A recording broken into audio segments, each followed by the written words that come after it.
My name is Avery, and I'm 31 years old. I live in a quiet townhouse in the artsy district of Portland, Maine, where ocean mist rolls in each morning and local bakeries open their doors to the scent of fresh sourdough. My mornings begin with a hot cup of matcha, a quick journal entry by the bay window, and a stroll through the harbor front as fishing boats head out to sea. I work as a historical archivist for a regional museum, a job often mistaken for just filing old documents. But in truth, it involves preserving rare manuscripts, digitizing local records, curating exhibits, and uncovering forgotten stories that shaped the identity of the region. You could say I've always been fascinated by memory, especially the kind that hides in dust and silence. But nothing could have prepared me for the kind of memory that came screaming back to life during what was supposed to be a peaceful family dinner. It started with rosemary chicken. That smell always brings me back to childhood. Sundays, the table set just so, mom humming show tunes, dad sipping iced tea, and Nicole cracking jokes between bites. She had just come back from a 6-month yoga retreat in Arizona. She looked different, lighter somehow. Her smile was a little tighter, her posture a little too upright, like she was holding something in. I thought a warm dinner would help us reconnect. I laid out cloth napkins, poured some wine, and dimmed the lights. For a brief moment, I thought we might actually be okay. Then it happened. Nicole slammed her fork against the plate. "You always do this," she snapped, voice rising. "You hijack everything. Even this dinner, it's not about us. It's about you controlling everything like always." I blinked. "Nicole, it's just dinner." But she wasn't backing down. Her voice cracked. Her hands shook. "You ruined my life. You stole everything from me, my childhood, my peace, and now you want to play pretend." My father's eyes flicked to the television. My mother stared at her napkin like it might open up and offer her a way out. No one said a word. No one looked at me. "You're just going to let her say that?" I asked, my voice barely holding steady. Nicole stood her chair screeching against the hardwood floor. "They know. They always knew. They just never said anything."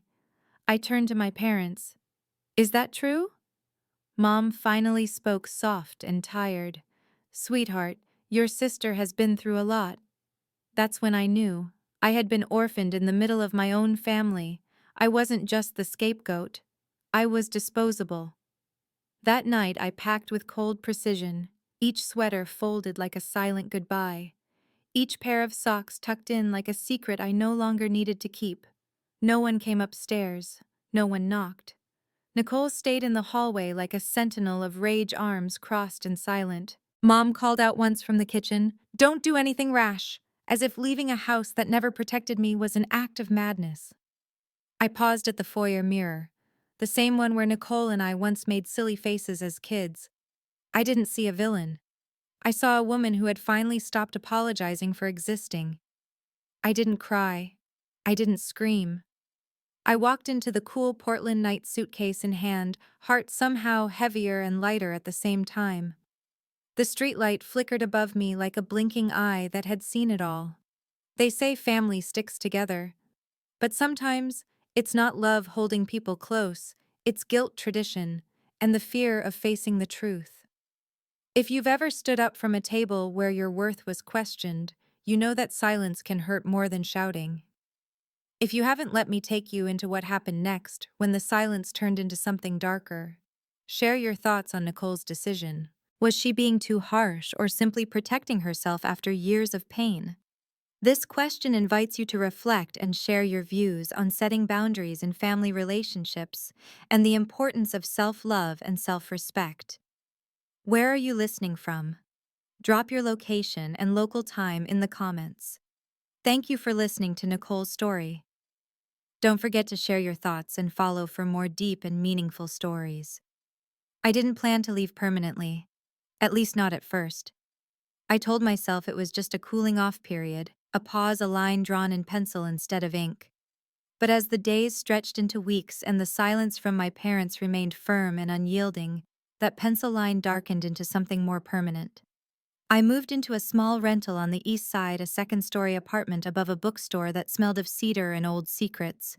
The owner, Marla, gave me a discount after I helped her alphabetize her chaotic backroom inventory. There was a crooked window that looked out over a cluttered alley and a radiator that hissed like it had opinions. But it was mine. My space. My silence. The call started 4 days later. Unknown number. No voicemail. Then again. Then again. At first I ignored them. Assumed it was a telemarketer or some glitch. But something in my gut felt off, like a cold hand tapping on the back of my neck. Then came the message. It was a whisper. Just breathing, really. But then, "You think you're safe now," click. I played it twice, then deleted it. I told myself I was overreacting, that it was nothing. But that night I slept with the lights on, a kitchen knife under my pillow, like I was preparing for war. I didn't want to believe Nicole would stoop to something like that, but I also didn't put it past her. In childhood, she had a talent for psychological warfare, silent treatments, gaslighting, the kind of cruelty that hides behind angelic smiles and framed certificates. When we were little, she once told me that Mom and Dad were going to send me to a boarding school because I talked too much in my sleep. I believed her. I cried for a week straight and refused to go to bed. Our parents called it a silly misunderstanding. Nicole just shrugged. It was a joke. Was this another joke? Then came the second message. This time it was clearer. "Why are you always playing the victim?" My chest tightened. That phrase. Word for word. It was something Nicole had said to me during a fight when I was 17, after I told Mom that Nicole had snuck out with her boyfriend. It was like a fingerprint. Emotional DNA embedded in sound. I didn't respond. But I started locking my door, not just at night, but even when I was home. My heartbeat became a drumline in my ears every time my phone buzzed. I kept the curtains drawn. My life became a pattern of small paranoias. Still, I told no one. It wasn't shame. It was that creeping fear no one would believe me, or worse, they'd think I deserved it. 3 nights later, I got a text. "Don't forget what you did." I hadn't replied to any of the messages, but they kept coming. Sometimes a few words, sometimes nothing. One had a picture of the house I grew up in, taken from the street, grainy, slightly tilted, but recent. My breath caught in my throat. It was the same angle I used to see from the school bus window. I didn't sleep that night. Instead, I made tea and sat at the small kitchen table staring at the photo. I tried to remember what I had done. What could possibly warrant this kind of campaign? Was it really just the dinner? Had I finally snapped something in Nicole that couldn't be unbroken? And then, like a slow leak from a cracked ceiling, a memory returned. I was 8. Nicole was 13. She had taken something, money maybe. I don't remember exactly. But I had told. Not because I wanted to hurt her, but because I didn't understand the consequences of loyalty yet. That day, she had pulled me aside and said, "You'll regret this one day. I promise." Maybe this was the day. It's strange you spend your whole life thinking the family home is your sanctuary. That no matter what happens out there inside these walls, you are loved and protected. But what if the real haunting starts the moment you leave? I thought about calling my parents, about asking them if Nicole was okay, if she'd said anything, but I didn't. I didn't want them to hear the fear in my voice and mistake it for drama. Instead, I started writing again. Late into the night, I poured my memories onto paper, raw, unfiltered, jagged. It wasn't just therapy, it was evidence, in case the whispers turned into something more. A week later, another call came. But this time there was no whisper. Just music. Our old song, the one Mom played when we cleaned the house together. The one we danced to in socks on the hardwood floors. It was a knife dressed as nostalgia. And for the first time I whispered back, even though no one could hear, "I'm not afraid of you, Nicole. Not anymore." And then, just to prove it, I made myself laugh. It wasn't loud or pretty, more like a cough trying to escape grief. But it was real. That night, I slept with the lights off. There's something unnerving about peace when you know it's temporary, like sitting in the eye of a storm and pretending the winds won't return. After that night, there were no calls for a week, no texts, no breathing on the line, just silence, heavy, suffocating silence. I tried to lean into it, took longer walks around the harbor, visited antique shops just to talk to the owners. I even let Marla, the bookstore landlord, convince me to join her trivia team at a bar downtown. I laughed. I drank half a cider. I answered 3 questions about 18th century New England maritime routes correctly. For the first time in what felt like months, I felt like I was building something a life that wasn't rooted in defending myself. But still, every time my phone buzzed, my stomach clenched. I became hypersensitive to the ordinary. A doorbell made me jump. A stranger looking too long made my skin crawl. Even a dog barking down the street felt like some kind of omen. Then just as I started convincing myself it had all passed, that maybe Nicole had moved on, or maybe it hadn't been her at all, I saw her name. Nicole. No private number. No whisper. Just bold, unapologetic Nicole. She had texted, "I want to talk."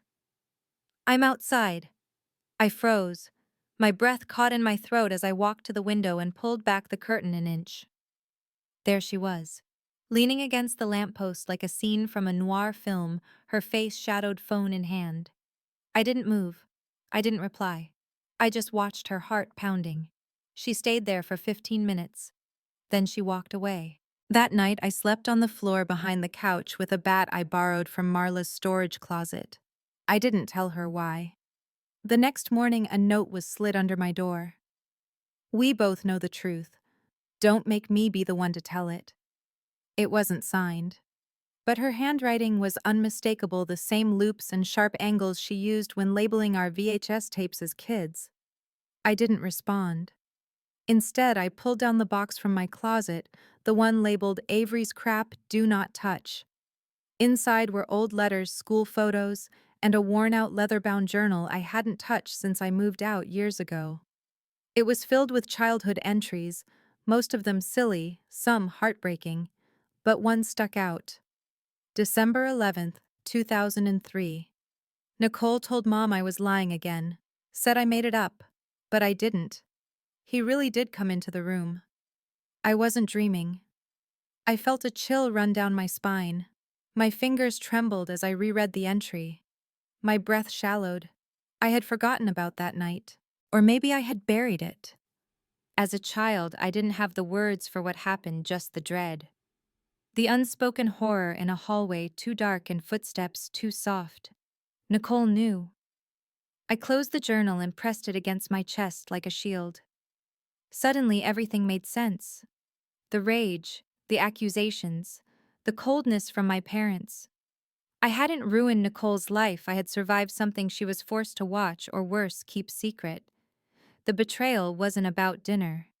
It had never been about the present. It was about the past. Later that afternoon, Marla knocked on my door with a mug of chamomile tea and a smile too wide to be casual. "You've got a visitor," she said gently. I stiffened. "Not your sister," she added quickly. "Some guy. Said his name is Tom. Said he used to know you." I hadn't heard that name in over a decade. Tom was my high school friend, Nicole's ex-boyfriend, actually. We lost touch after graduation. The last I'd heard, he had moved to Vermont and became a mechanic. I went downstairs cautiously. Tom looked older, scruffier, but his eyes were still kind. "Hey," he said with a crooked smile. "Didn't mean to spook you." He held up a small manila envelope. "I think you should have this. Nicole mailed it to me last week with no return address. Said if anything happened to her, I should give it to you. So, here."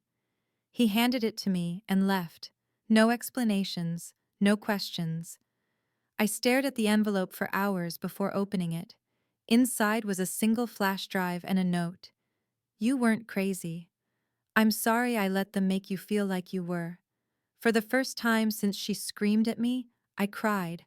Not out of pain, but out of recognition. Nicole knew something. Maybe everything. And despite her anger, her threats, and her distance, a part of her still wanted me to know I wasn't alone. I plugged the flash drive into my laptop, and what I found on it changed everything. But that, I'll tell you soon. I stared at the loading bar on my laptop like it was a countdown to my own unraveling. The flash drive clicked softly inside the port, and the folder named For Avery appeared. No password, no encryption, just one video file, one Word document, and a handful of scanned pages from what looked like old therapy notes. My throat tightened. My hands hovered over the trackpad, unsure which to open first. I clicked on the video. Nicole appeared on the screen. No filters, no makeup, just Nicole, raw and tired. Her eyes were swollen, her hair tied back in a way that looked more like surrender than style. She was sitting in her car seatbelt, still on, parked somewhere with muted streetlights flickering in the background. "If you're watching this," she began, her voice low and scratchy. "Then I finally did something right." She let out a bitter laugh. "I was so angry at you, Avery. For years I carried this story like a disease I couldn't shake. I hated you. I hated Mom and Dad. I hated myself. And I think I hated the silence most of all." She paused, looking down. "I know what you remember. And I remember it too. You weren't lying. You never were. I couldn't handle what it meant if it were true. I couldn't handle that someone could hurt you like that and still sit at our dinner table like nothing happened. So I erased it, buried it, and I buried you along with it." I covered my mouth with both hands. "I wanted them to love me," she whispered. "So I played along. I told them you were being dramatic, unstable, that you made things up for attention. And they believed me, because it was easier." A long silence stretched in the video. Nicole looked like she was trying not to break down. "They told me to control you, to calm you down, to keep the peace. But you weren't the problem. You were the warning bell. And I silenced you." My eyes burned, but I couldn't look away. "I'm not sending this because I think you'll forgive me. I don't deserve that. I'm sending it because if anything happens, if I disappear or something doesn't feel right, you need to look at the papers I included. There are things I found. Therapy records, timelines, people who were involved. Dad knew, Mom knew. And now you do too." The screen went black. I sat frozen. I couldn't tell if my heart was racing or completely still. I opened the Word document next. It was a letter one Nicole had written, but clearly never sent Avery. "You were never the villain. You were the mirror no one wanted to face. I hope someday you find peace outside of this family's lies. I hope someday I do too." Attached were scanned notes, medical records, pages from what looked like a mandated family counseling session when I was 12, a session I barely remembered attending. But one paragraph leapt out. "Subject Avery expresses recurring fear related to nighttime intrusion. Family displays discomfort when topic is mentioned. Older sibling visibly distressed but refuses to engage further." They knew, all of them. And they'd rather protect the illusion of a perfect family than the truth screaming inside a child. I sat in the dark, laptop screen glowing, and the whole world felt sideways. My apartment, once cozy, now felt like a holding cell between who I had been and who I was about to become. Later that night, I walked down to the harbor. The air was salty and sharp, like it was trying to scrape something out of my lungs. I stared at the waves crashing in and wondered if that was how Nicole felt, pulled in, dragged under, then spat out by something bigger than her. I didn't hear from her the next day, or the one after, but the calls returned. This time not whispers, just a single phrase repeated over and over: "Truth burns." It was a man's voice. Not Nicole, not my father. Someone I didn't recognize. I reported it to the police. They said they'd look into it, which is code for "you're on your own." That night, I sat with Marla in the bookstore while she made chamomile tea and talked about her cats. I listened, laughed when I could, nodded when I couldn't. Then she looked at me and said, "You've got that look, the one people get when they're about to become someone new." I smiled. You think so? She nodded. Sometimes burning down the house is the only way to see the sky. I didn't sleep much that night, but for the first time I wasn't afraid of the dark. Nicole had handed me a match, and I was ready to light it. I didn't go into work the next day. I emailed my supervisor and said I needed time to handle a personal archive of family material that had unexpectedly surfaced. It was technically true, just far darker than anything in our museum collection. They didn't press me. I think they knew not to ask. Some silences come with an unspoken warning. I spent the morning printing everything: Nicole's letter, the scanned therapy notes, and a timeline I started compiling myself. Names, dates, phrases, incidents I remembered but never fully processed, like the broken bedroom lock, the bruises I'd explained away, the day Mom told me some things are better left unspoken while tying my shoes for church. By noon, I had everything pinned to my corkboard, like some noir detective solving the case of her own childhood. I was halfway through organizing when I got another message. Not a call, not a voice, just a picture. It was the front door of my apartment, taken just moments earlier. I turned slowly, heart pounding, and ran to the window. No one. The street was still. A delivery bike zipped past a pigeon picked at a sandwich crust, but whoever had been there was watching. I called the police again. This time they sent a young officer who looked like he was 12 and trying to grow a mustache. He jotted down notes, took a photo of my phone, and told me to stay alert. When I asked if they could trace the number, he said, "It's probably a burner. They don't stay on long enough to track." Burner. That word hit me hard, like this wasn't just a family feud, but a game of matches and gasoline. I locked every window, every door. I put a chair under the knob like I was in a movie. Then I sat back at my laptop and opened the file again, the one from Nicole. There was something else I'd missed. In one of the scanned notes, a name had been hastily circled: Dr. Lester Harding. Beneath it, family therapist, 2002-2005. I didn't recognize the name at first. Then it hit me. He was the man who ran the weekend workshops our parents used to drag us to. Group hugs, trust exercises, sitting in circles while pretending we weren't crumbling. I remembered his face, soft eyes, gray beard, always too quiet. I wondered what he remembered. I searched for him online. Nothing current. No website. But an old article popped up from 2012. He had moved to Vermont and was teaching part-time at a small liberal arts college. I stared at the screen, pulse racing. I needed answers. Not just from Nicole, from someone outside the family lie. So I called. It rang twice. "Hello." The voice was older, slower, but definitely him. "Dr. Harding. My name is Avery. I'm not sure if you remember me. I used to come to your family workshops in the early 2000s, with the Pritchards, Nicole and I." A long pause. Then, Avery Pritchard. Yes. Yes, I remember. That sentence hit me like a punch to the chest. He remembered. "I need to talk to you," I said. "Something's happening. I think I'm in danger." He paused again. "Are you in Portland?" "Yes. I'll be in town this weekend, actually. Visiting my grandson. We could meet.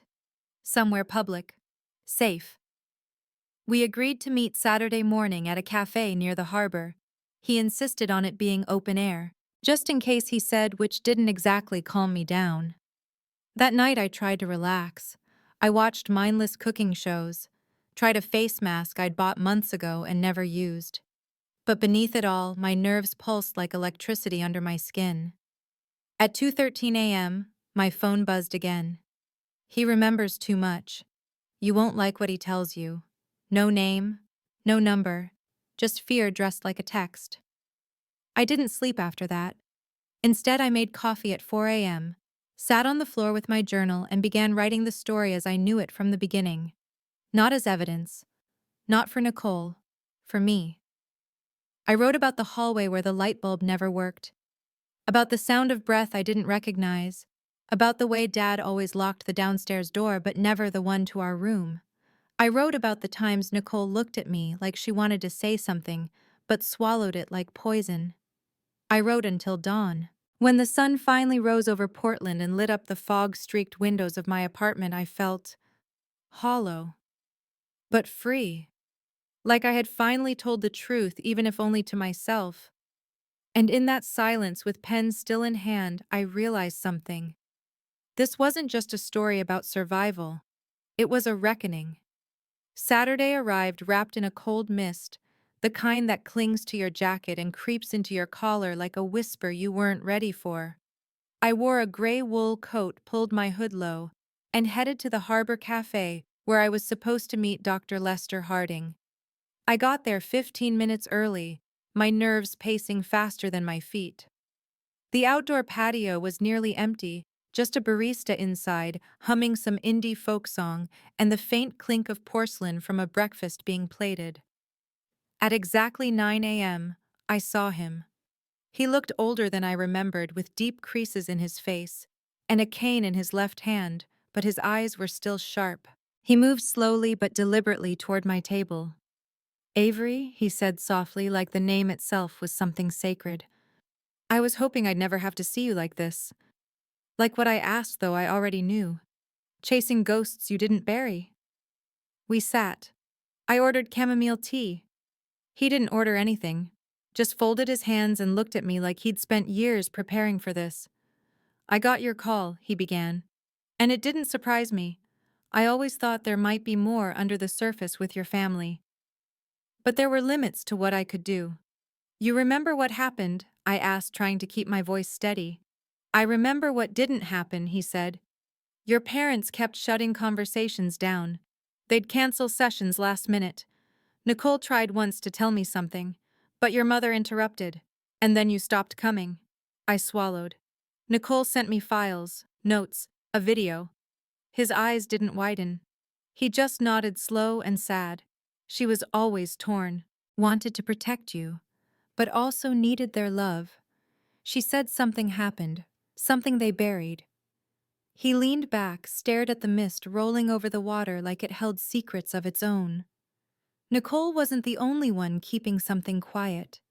Your family. They weren't just protecting themselves. They were protecting him." Him. My stomach dropped. "Who?" He hesitated, then reached into his coat and pulled out a folded slip of paper. "This is from my old files. I kept it because, well, some truths won't stay buried." I unfolded it. It was a roster, a list of participants in a workshop from December 2003. And there it was, Robert Keller. Guest speaker approved by Mr. Pritchard.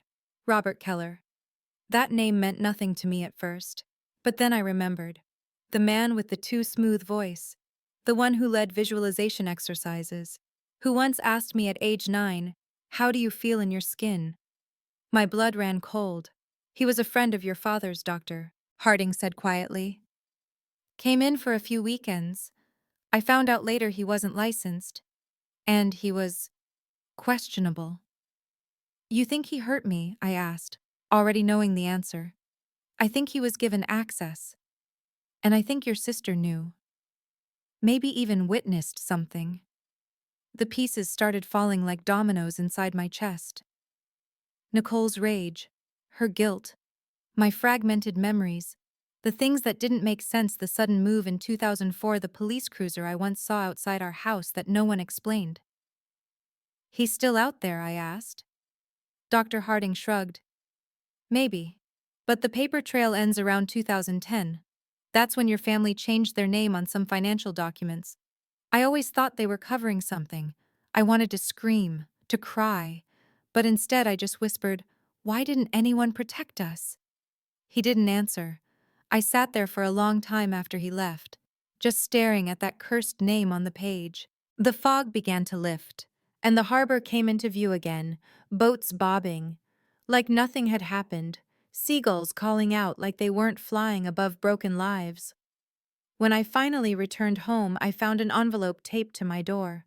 No name, no return address, just a scrap of paper inside. "You really don't want to dig deeper. This wasn't Nicole. This was someone else. Someone watching. The fear returned like a wave, tall, merciless, and cold. But this time I didn't run.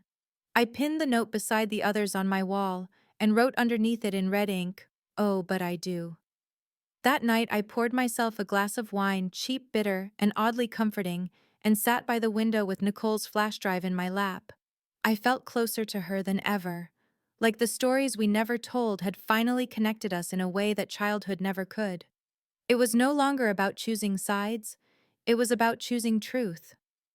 The next morning began with a knock on the bookstore floor below me. Not at the front entrance, but at the back delivery door, the one only staff used. I wasn't even fully dressed yet, still tangled in the comfort of my oversized hoodie hair, damp from a quick shower. But something about that knock made my bones shift. 3 taps, a pause, 2 more. Like a pattern someone hoped I'd recognize. I crept downstairs barefoot and found Marla already by the door, peeking through the blinds. "Expecting someone?" she asked. I shook my head. When she opened it, we both froze. There, standing with a canvas bag slung over her shoulder and a trembling hand clenching her phone, was someone I hadn't seen since my grandmother's funeral. "Aunt Elise," I breathed. Nicole and I used to call her the runaway aunt, the one who left town at 22 and never came back, at least not for more than a day. Rumor had it she clashed with our parents, especially our father. I remember once hearing Mom say Elise always had a flair for drama. That's what happens when you let emotion get in the way of family duty. She looked older, yes, but not broken. There was a defiance in her posture that felt like armor. "I heard what's been happening," she said without preamble. "Nicole sent me a message. From a throwaway email. Said she couldn't trust anyone else. That if anything happened to her, I needed to talk to you." I led her upstairs without a word. When the door closed behind us, it was like locking out 20 years of silence. She didn't waste time. "Elise?" I asked, "Why did you leave?" She met my gaze without blinking. "Because I saw what your father was capable of, and I refused to be another woman who smiled through it." She pulled a folder from her bag and laid it on my kitchen table. Inside were photos, letters, and a printed article from a small-town newspaper in 1991.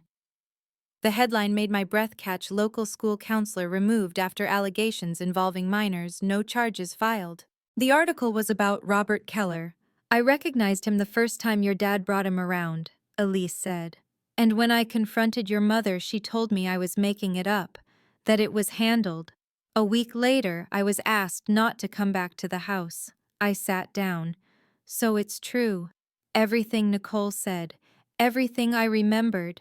It wasn't imagined. No Avery," she said, her voice trembling slightly. "It wasn't." The weight of years pressed on my chest like wet cement. But it was also clarifying, like fog lifting, to reveal a jagged coastline you always suspected was there.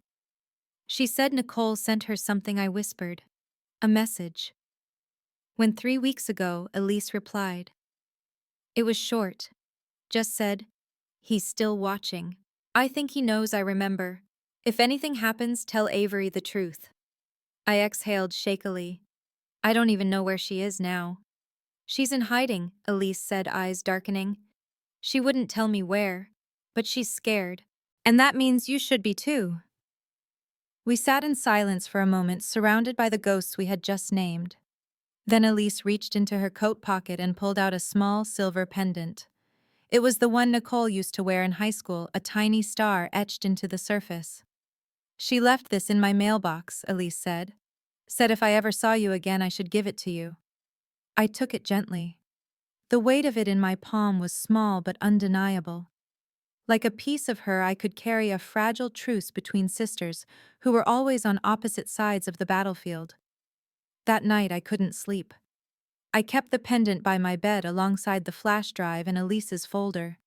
The apartment was silent, except for the hum of the radiator and the occasional creak of wood expanding against the cold.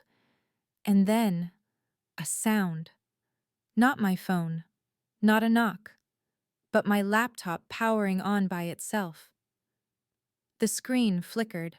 A file opened automatically. One I hadn't clicked. It was another video. Nicole again. But this time she looked terrified. "I think they're on to me," she whispered. "I saw someone outside my place last night. Same car, same man. He's the one from Dad's church, the deacon or whatever. He's been watching me for weeks." She glanced over her shoulder. "I shouldn't have told you, Avery, but I couldn't hold it anymore. If I vanish, they'll say I ran away, that I had a breakdown. But you'll know. You'll know." The screen went black. I didn't move for a long time, and then, like something deep inside me, finally hardened into steel, I whispered to the darkness, "They won't get away with it. Not this time." The next morning I booked a flight. I was going to find her. No more whispers, no more secrets, only truth. I landed in Asheville, North Carolina 2 days later. It was the only clue I had: a single geotag embedded in one of Nicole's old Instagram posts from a year ago, showing a forest trail, and the caption, "Sometimes you have to go where the noise can't follow." Most people wouldn't have noticed, but I recognized the trail. We'd hiked it once with our Aunt Elise years ago before the family war. I rented a car, drove out past the city lights into winding back roads flanked by long-forgotten gas stations and shuttered churches. Fog hung like lace between the trees. The deeper I went, the more the world felt like it was folding in on itself. No GPS, no signal, just memory and instinct. After 2 hours, I reached a small cabin tucked behind a thicket of pine and oak. It looked abandoned until I saw smoke curling from the chimney. I parked quietly and stepped out. The air was cold and damp. My boots crunched softly over fallen leaves. I knocked once, then twice. A long pause followed. Then slowly, the door creaked open. Nicole stood there, paler than I remembered, eyes sunken but alert. She didn't say anything for a moment, just stared. And then she whispered, "You really came." I nodded. She let me in. The inside was spare: a mattress on the floor, a bookshelf half full, tea still steaming on the counter. There were maps and journals spread across a makeshift table, notes in her handwriting, headlines, dates, pictures of Keller, our father, and others, people I didn't recognize. "I didn't want you involved," she said, voice barely above a breath. "But when I saw the messages you were getting, I knew they'd gone too far. I knew they wouldn't stop at scaring you." "You should have told me sooner," I said, trying to stay calm. "We could have done this together." "I didn't trust myself," she replied. "Not after everything. Not after how I treated you." We sat in silence, two women tangled in the same web, finally seeing each other clearly. She slid a journal across the table. "These are all the places I tracked him to. Keller. After he left town, he went underground, but not completely. He's been working under aliases, still tied to churches, retreats, private counseling programs. All off-grid, all designed to avoid scrutiny." I flipped through the pages, each one more chilling than the last. "They protect each other," she continued. "There's a network, not just him, men like him. And our father, he's part of it. He always was." I looked up. "And Mom? She's the anchor, pretends not to know. But she writes the checks, keeps the records off paper, calls it ministry work." I felt something sharp break inside me. We had always been pawns, shuffled and silenced for the sake of a reputation built on lies. Nicole poured tea, her hands shaking. "You ever wonder why we never had sleepovers? Why we weren't allowed to go to other people's homes?" "All the time," I whispered. "It wasn't to protect us. It was to keep us from talking." I stared at the fire, trying to imagine my childhood in reverse. What would have happened if someone, anyone, had listened, had believed? And then I asked her the question I had been holding in my heart since the night she screamed at me across the dinner table. "Why did you turn on me?" She closed her eyes. "Because you reminded me of what I didn't stop, what I couldn't stop. You got stronger and I stayed scared. It was easier to make you the problem." I nodded slowly. We didn't hug, not yet, but there was peace in the room, quiet, painful peace. Later that night, we heard a car pass by the cabin, then another. No one stopped. But Nicole looked out the window for a long time afterward. "They're getting closer," she said. "I can feel it." "We need to go to the police," I said. "I've tried. No one listens without hard evidence. And even then, these men have friends. Judges, pastors, politicians." I reached for my bag and pulled out Elisa's folder. She gave me this. "She's ready to speak. To testify." Nicole's eyes filled with something that looked like hope, a flicker fragile and new. "Then we go together," she said. "All the way. No more running. No more hiding." I nodded. We made a plan. To return. To bring everything to light. But just as we sat down to outline the first step, Nicole's burner phone buzzed. One message. No number. Just 6 words. "You're both dead girls walking. Soon." She looked at me. I looked at her. And for the first time, I wasn't afraid. I was furious. Because when they threaten you with silence, the only weapon left is your voice. We left the cabin at dawn. The sky was the color of steel and bruises low clouds pressing down like they wanted to muffle the truth before it could speak. Nicole drove while I kept watch through the rearview mirror. Every time a car appeared behind us, I tensed. Every time it turned off or passed, I exhaled like I'd been underwater. We drove straight to Elisa's place, a quiet little house tucked into the Vermont woods, filled with wind chimes and the faint scent of cedar. Elise opened the door like she'd been waiting by it all night. When she saw us together, her mouth trembled, but she didn't cry. She just stepped aside and let us in.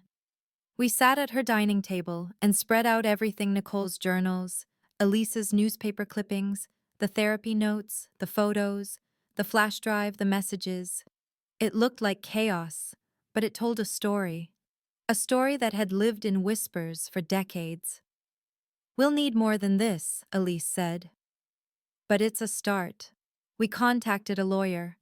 A woman Elise knew from her activist circles, sharp, relentless, and already furious before we'd finished our first sentence. Her name was Sasha Grant, and she had fire in her bones. "We're not going through local police," Sasha said. "They'll sit on it or worse, tip someone off. We're going federal. I'll call in a favor at the Justice Department." Nicole looked at me with something like disbelief. "You think they'll listen?" Sasha leaned in. "They'll have to, especially with this many years of silence, especially if someone talks publicly." My stomach dropped. "You mean an interview?" Sasha nodded. "A statement. Maybe even media if we need pressure. But first, affidavits. All of you. Detailed. Names, dates, incidents." It was like pulling old glass from fresh wounds, writing it all down. Every dark room, every strange visitor, every time a voice told us to keep our mouths shut. But when I finished, I felt lighter. Not healed, but hollowed out in a good way. Like the rot had finally been scraped clean. The next few days passed in a blur of movement. Meetings, scanned documents, audio file transfers. We slept in shifts. Ate when we remembered. Sasha warned us. "The moment they know you're speaking up, the gloves come off." She was right. On the 4th day, Nicole's car was broken into. Nothing stolen, just papers scattered, a photo of us as kids slashed through the middle with a box cutter. 2 days after that, someone tried to hack into my laptop. Sasha had installed encryption so they didn't get far, but it was enough to know we were being watched. "They're scared," Nicole whispered, eyes burning. Good, I thought. Let them be. Then came the recording.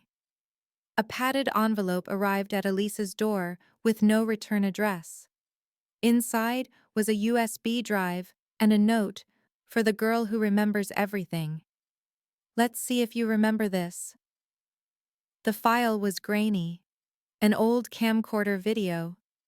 At first I didn't understand what I was seeing. A dim room, a circle of adults, laughter. Then I saw my father, standing beside Robert Keller, and then my 8-year-old self being led into the room, My hands shook so hard I dropped the laptop. Elise picked it up and slammed the lid shut. "I've seen enough," she said. Sasha called the Justice Department immediately. "We're going full protective protocol," she said. "They won't be able to stop this now." Nicole sat motionless for a long time. Then she whispered, "He recorded it. All of it. For leverage. For fun." I was right. He kept everything. She looked at me with hollow eyes. "Do you still want to go public?" I took her hand. "I want the world to know what they did, what they covered. No more whispers, no more fake smiles at church picnics, no more polite silence at Thanksgiving." Nicole finally cried, not the angry tears I'd seen before, but soft, cracked ones, the kind that come when the storm inside you finally breaks. Sasha scheduled a press briefing. We signed off on it together. But that night I got another message, a voice memo this time. Different than the others. Calmer. Almost smug. "You think you're brave," the man said. "But you're just girls. And girls disappear all the time."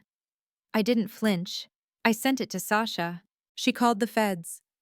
And we waited. Not as victims, but as women who finally understood that surviving wasn't the end of the story.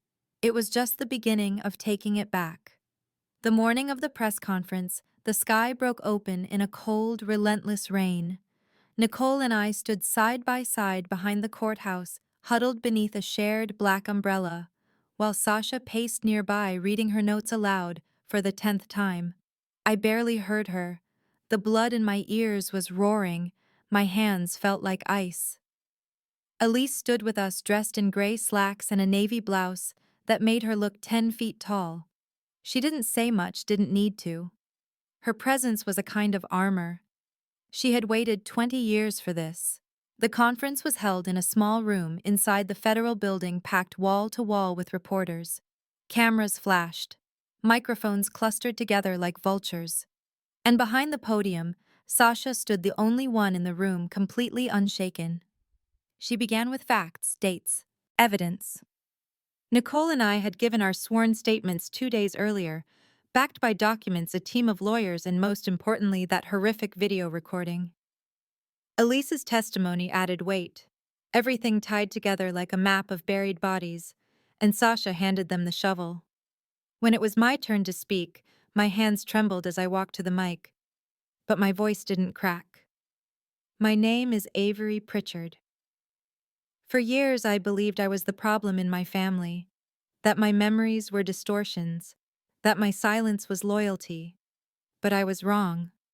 The truth is, I was targeted, groomed, betrayed by people who claimed to love me, and when I spoke up, I was punished." I looked at the crowd, every pair of eyes locked on mine. "I am not here today because I want pity. I'm here because I want justice. For myself. For my sister. For the other girls. The ones who never got to grow up. The ones who were silenced so that powerful men could stay protected. I want everyone watching to know the silence ends here." When I stepped down, Nicole took my hand, and for the first time, she stood beside me. "My name is Nicole Pritchard," she began, "and I let my sister believe she was alone. I let myself believe that protecting monsters was safer than facing them. I'm done with that now. We're done." It was quiet when we finished. Then the room erupted, questions, shouted, cameras, flashing phones ringing. Sasha fielded them like a seasoned storm chaser, shielding us with her voice. That night, the news went national. Our parents released a statement through a lawyer denying everything, calling us troubled girls with vivid imaginations. But it was too late. Federal agents raided Keller's last known property 2 days later. They found more videos, names, files. Other victims came forward. One by one, the cracks widened.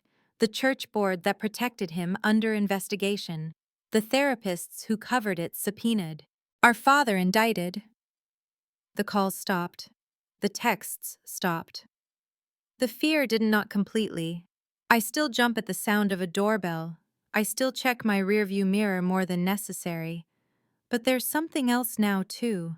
peace. Nicole moved in with me for a while. We cooked quiet meals, walked along the harbor like we did when we were kids. We learned how to be sisters again in the slow, awkward way survivors often do not, with grand forgiveness, but with honest effort. One evening, I found her sketching something at the kitchen table, a tree split down the middle but growing in two directions. "What's that?" I asked. "It's us," she said. "Broken but alive." Months passed. We didn't get everything we wanted. Not all charges stuck. Some walked free, but some didn't. And we walked free too. Free of the guilt, free of the shame, free of the silence that nearly killed us. And maybe that was the biggest victory of all. Because healing isn't loud. It's not always cinematic. Sometimes it's tea on a rainy morning. A locked door that no longer feels like a cage. A mirror that no longer whispers lies. A letter you finally write, not to them but to yourself. You made it. You survived. And survival is not the end. It is the beginning of your truth. If you followed this story all the way through, I ask you now, share your thoughts on Nicole's decision. Was she being too harsh or simply protecting herself after years of pain? This question invites you to reflect and share your views on setting boundaries in family relationships and the importance of self-love and self-respect. Where are you listening from? Drop your location and local time in the comments. Thank you for listening to Nicole's story. Don't forget to share your thoughts and follow for more deep and meaningful stories.